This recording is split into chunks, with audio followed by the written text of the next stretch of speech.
My name is Dennis Mercer. I'm a senior program manager at Microsoft working with the customer experience for Microsoft Defender Threat Intelligence.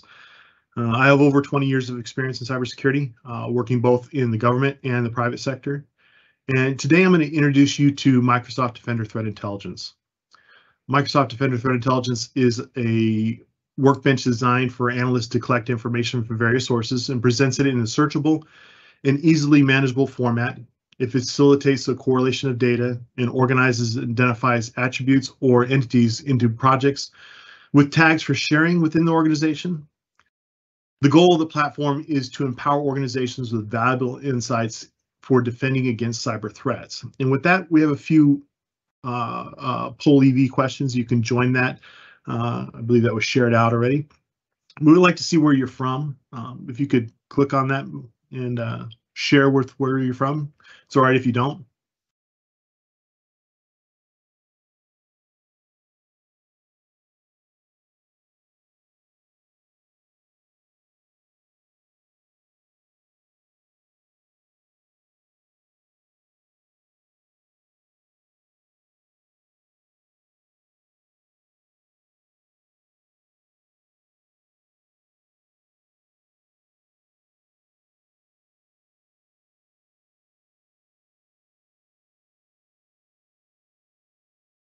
There we go. We're starting to see some populating.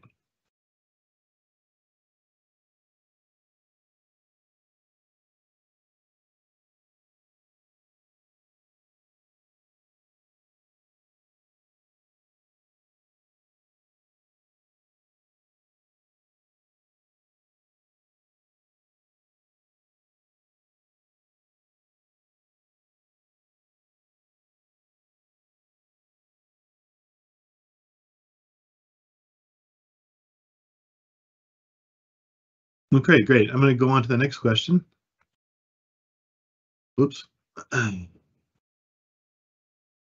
What excites you about Microsoft Intelligence products?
It's taking a little long. I'm going to advance to the next question.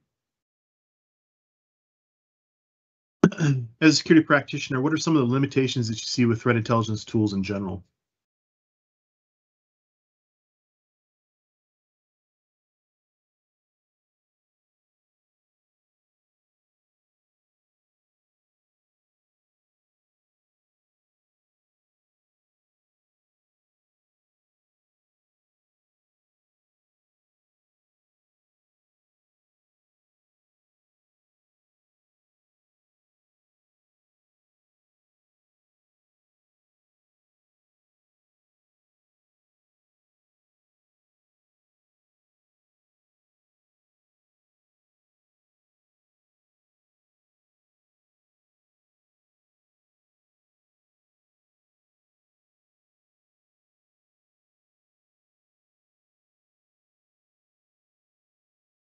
I'm not sure if we're having some issues with poll EV. I'm going to skip on down to the presentation. So any of those former users of Risk IQ Passive Total should feel right at home with Defender Threat Intelligence. Microsoft acquisition of Risk IQ took place in the latter half of 2021, With that acquisition, Microsoft Defender Threat Intelligence was officially launched and made available to the public in the second half of 2022. The integration of RiskIQ into Microsoft Defender Threat Intelligence has significantly expanded the capabilities of the platform, providing a comprehensive solution for organizations to defend against cyber threats. The combination of RiskIQ threat intelligence capabilities with Microsoft security expertise has resulted in a powerful tool that enables organizations to stay ahead of the ever-evolving threat landscape. Microsoft Defender Threat Intelligence is primarily utilized by a variety of security professionals, including individuals working in security operations, incident response, threat hunting. Microsoft Defender Threat Intelligence is also leveraged by cybersecurity threat intelligence analysts and cybersecurity researchers who rely on the platform to gather and analyze critical information related to potential cyber threats.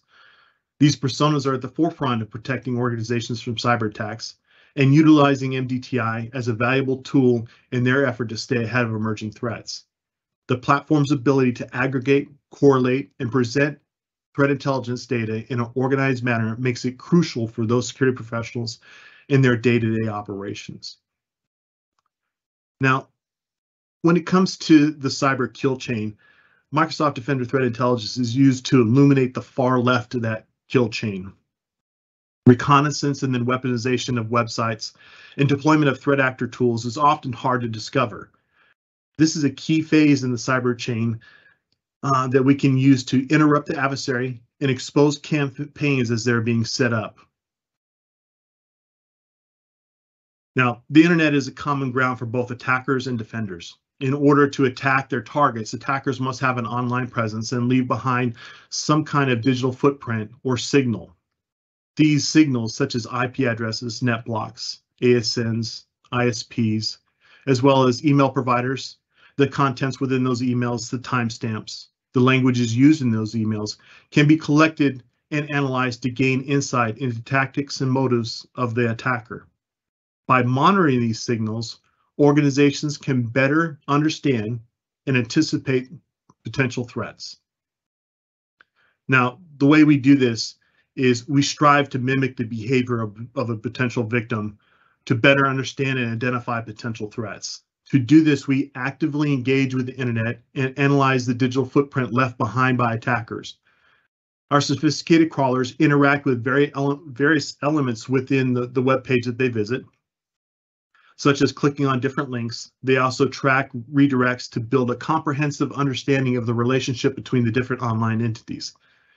This approach allows us to collect and analyze vast amounts of data related to cyber threats, including information about malware, phishing sites, and other malicious activity. By simulating the behavior of victims, we can gather valuable insights into tactics and motives of the attacker and use that information to better protect organizations against future attacks. Now, MDTI is constantly improving its threat intelligence capabilities, utilizing cutting-edge technologies and techniques to stay ahead of those ever-evolving threats. With its advanced data aggregation, correlation, and visualization capabilities, MDTI provides the security professional with the tools that they need to identify and mitigate potential risk and to keep their organization safe from cyber attacks. Our reconnaissance process leverages virtual users that behave like the real users within the browser. These virtual users collect information from websites and integrate that data obtained from our global sensors, as well as third-party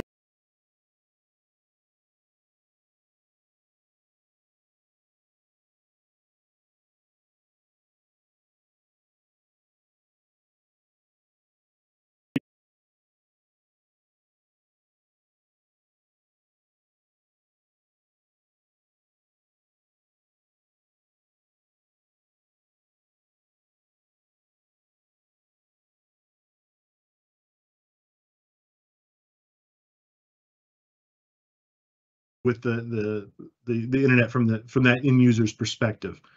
So what's happening is our virtual user will visit a website and then we'll interact with that website in a limited fashion.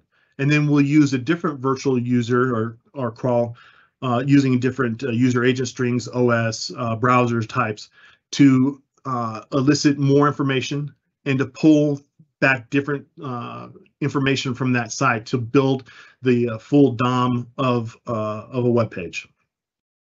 With that DOM, which is what's built for the browser, this allows us to understand the dependency requests, such as cookies, headers, links. So in other words, when the user went to the site and clicked on this link, it went here, and then it did this, and then went here and did that. So we're able to piece all this information together. And then once we understand all of that, then we can also examine whether a DOM has been copied and compare that to other DOMs within the world. This allows us to understand duplicate DOMs to identify brand infringement, fraud, in particular phishing campaigns that are being stood up right now. Because adversaries will take a corporate page, copy that page, and not change some of the trackers or other unique identifiers from that page, and allows us to understand that it's being copied for nefarious reasons. Now, the raw intelligence gathered in this process is then combined with data from researchers and other third-party sources to produce finished intelligence, which is then published to the cloud. So what we do is we index the following data sets: resolutions, whois, certificates, subdomains, trackers, components, host pairs, cookies, DNS and reverse DNS, as well as services. Now, by grabbing those things, we understand what services, imports, and cookies, the whois information, banners of the responses coming back, as well as active and passive DNS. So when that data comes in, our security researchers and threat intelligence experts will come up with detections and models to understand that relationship with some of these threat actors. So they take this information and they perform the analysis on it to provide us with the internet data sets. And then further refinement, then we arrive at a derived data sets. Now our mission is to take that data, add context to it, and create intelligence for you that is actionable. So with that in mind, let's take a step back and see how Microsoft can help. One of the fundamental ingredients in any story around tooling is what level of intelligence you have on the adversary.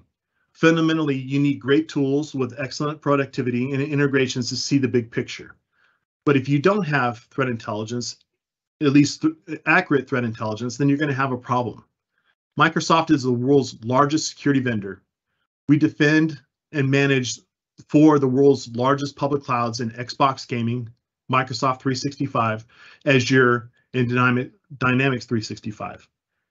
We also protect over 1.5 billion assets embedded across the planet, comprising of mobile devices, servers, Internet of Things devices, and of course, PCs.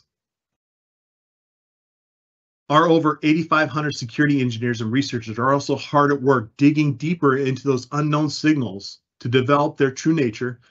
Together, our incredible researchers and engineers, as well as security products, have blocked 9 billion endpoint threats, 31 billion identity threats, and 32 billion email threats just in a single year. Now, Microsoft is unique in that it offers a comprehensive and integrated platform that brings together the best of both SIEM and XDR, providing customers with the best protection across multiple platforms, multiple cloud services. In the event of a ransomware attack, for example, the analyst could see everything from the initial email that is sent in a phishing campaign to the exfiltration of data, all through our integrated tool sets. Now, Microsoft Defender Threat Intelligence also has native integrations with Sentinel to generate detections for our customers. And we're also working hard to make it more seamless integration for our Microsoft 365 Defender customers as well. Now, to drive home the point of intelligence and the use of Microsoft Defender Threat Intelligence, I want to start with the notion of infrastructure chaining. So if you're collecting all this telemetry and saving, and then it stands to reason that you can start with a single entity and then make the connections to adjacent infrastructure, whether that asset is currently observable or not. Now, we see attackers employ a wide range of techniques to hide themselves, such as geo-filtering, to complex tactics like passive OS fingerprinting to block researchers from identifying their infrastructure. Now, this can potentially stop a point-in-time investigation in its tracks. With our data enrichment capabilities, we could start with a piece of malware that attempts to connect to an IP address, possibly a C2 channel or some way of exfilling data out of your network. Now, that IP address might have hosted an SSL cert that has a common name, such as a domain name. That domain may be connected to a page that contains a unique tracker in the code, such as New Relic IP or some form of like IP logger tracking. That may be maybe some other analytic we have observed elsewhere, or perhaps the domain has historically been connected to other infrastructure that may shed light on your investigation. The main takeaway from this is that one data point taken out of context may not be very useful when observing the natural connection to other technical data. And when you start to put that together, you can stitch together a story. And with that, I only have a few more minutes, and I'd love to give you a glimpse into the MDTI platform and some of the security intelligence that you can gain from that. And I'm going to do a simple infrastructure chaining to highlight some of the possibilities with MDTI. Now, this is the landing page. I've heard others refer to this as the threat intelligence search page for MDTI, or Microsoft Defender Threat Intelligence. Right here in the middle, of course, we have our search bar. We also have the ability to search on all, or we can limit the search to certain features. Right below that, we have some featured intelligence articles, and we'll get a look at what an intelligence article looks like here in just in a second. But I want to start with that notion of a single piece of information again. So if you had an IP address of 45.9.148.108, and it's seen somewhere on your defense in depth layered strategy as doing something outside norm, such as emitting beaconing behavior or some other type of reason is now bubbled to the surface, and you have this single point, it doesn't allow a lot of information for you. You can use whois and other types of tools like that, but the purpose of just having one single IP address doesn't help. You could block that, and they would just spin up another C2 channel if or they can start to hide their activities because now they believe that you're on to them. So with this IP address here, I'm going to search on it and provide more information for an analyst to action.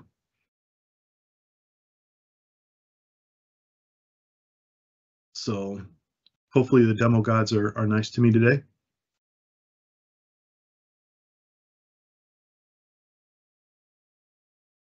Okay, right off the bat, we can see the IP address. It has an unknown reputation score.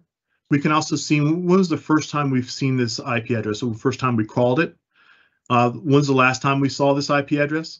The net block associated with it, ASN, who owns it, and the organization who owns it. Now, if it had a malicious rating or anything else, we would start to see reputation score and some of the rules that would have fired on that. But I want to come down here a little bit further, and we can see that we have two articles. Now, these threat intel articles is something I was talking about a minute ago. I'm going to click on the first one here and bring that up. Now, I've read this article to get a better understanding of it. It's a fairly large article, but right here at the top, it's going to give you a description and give you some really good information about the threat. If there are any kind of public indicators, they would be listed here. We have some Defender Threat Intelligence indicators. So if you click on those, you can start to see some of the IOCs that we've collected for this adversary. And again, we'll see that IP of interest right here. But if we come back down here, the description, I can tell you that I've read it for you, that this provider is providing bulletproof hosting, in particular for two main threat groups, Cosmic Link and Team TNT. And you can continue to read down the article, And you can see that TMTNT is a cryptojacking type of adversary. And we can come down a little bit further, and we can see the IP address of interest right here.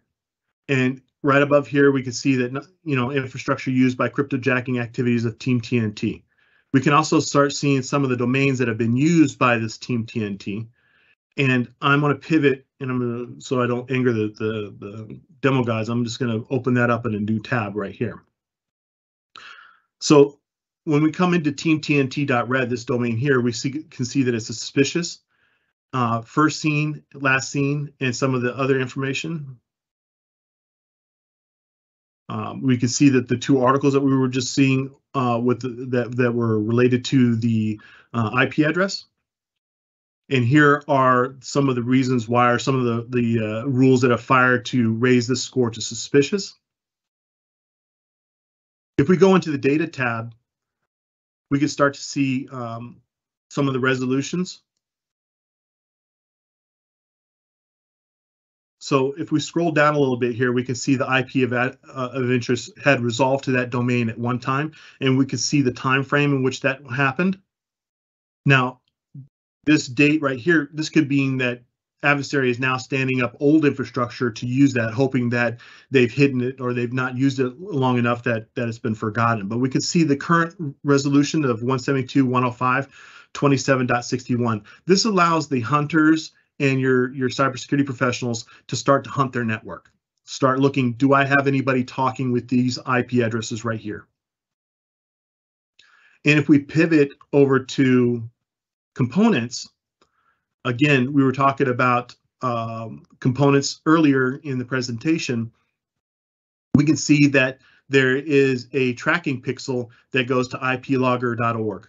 Now, I've done prior research on iplogger, and that's what caught my eye the first time when I was doing the research on Team TNT.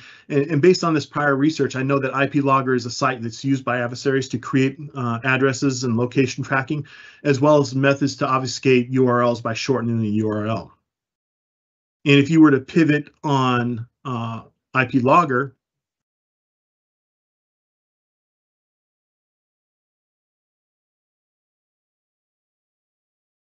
we can start to see some of the other tracking pixels that are used by iplogger.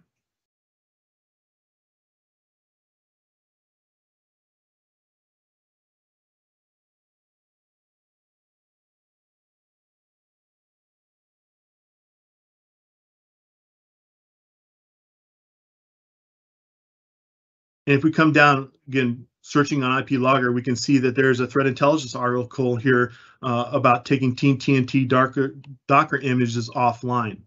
And you can click on that article, again, pull the IOCs out, but in the description here, we have a reference URL, and we can pivot on that URL, and I've already done that and gone down to the relevant information in Lacework, and you can see that they've noted that the script leverages the free iplogger services to start to track users, because like corporations, adversaries want to know if their campaign is being successful or not. If we go to trackers within that, we can start to see the iplogger, and we can start to see the value for those trackers.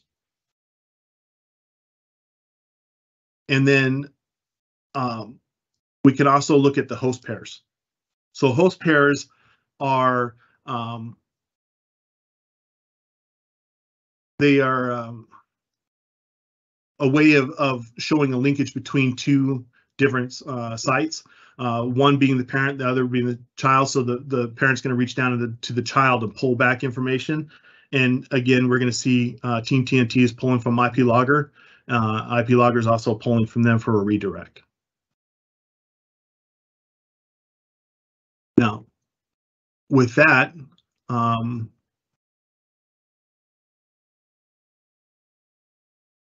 out at the end here.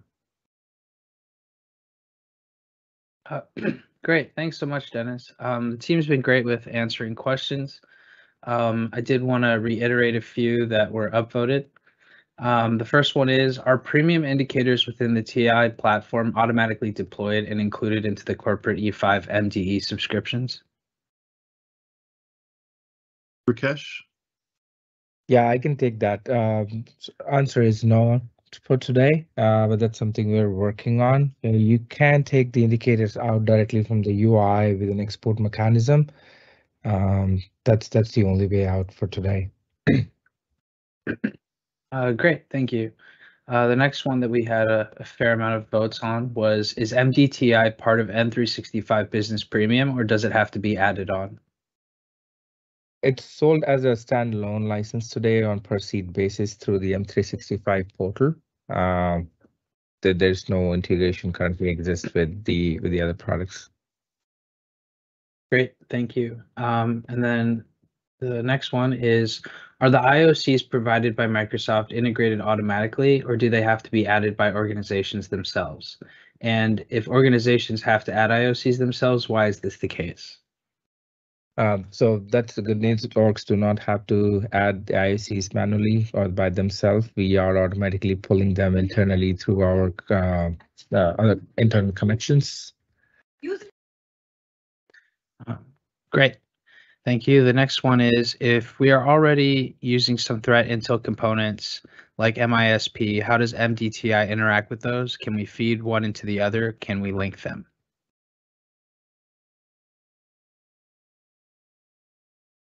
Currently, there is no linkage with the MSIP, but we are working on items that are in roadmap where you'll be able to export the indicators outside of the MDTI and be able to build integrations on top of it.